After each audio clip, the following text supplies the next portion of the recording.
જામનગરમાં ઘરફોડ ચોરીના કેસમાં આરોપી ઝડપાયો છે। આરોપી પાસેથી 7,65,000નો મુદ્દામાલ જપ્ત કરાયો।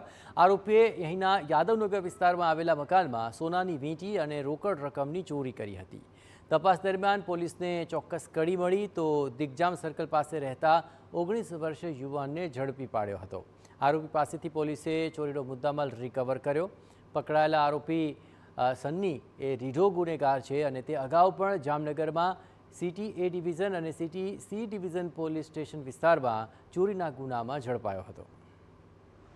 જે આ કામના આરોપી છે જેનું નામ છે સની ઉર્ફે સની સન ઓફ જયસિંહભાઈ રામચંદ્રભાઈ કોળી જાતે બાવરી અને જે દિગ્જામ સર્કલ પાસે રહે છે।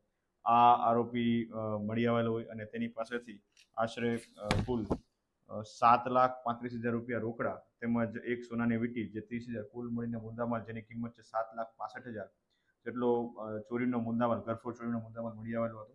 અને આ બાબતે આ જે સની છે તેની આ ઘરફોડ ચોરીના બનાવમાં અટક કરી અને આગળની કાયદેસરની કાર્યવાહી સિટી સી ડિવિઝન પોલીસ દ્વારા કરવામાં આવી રહી છે।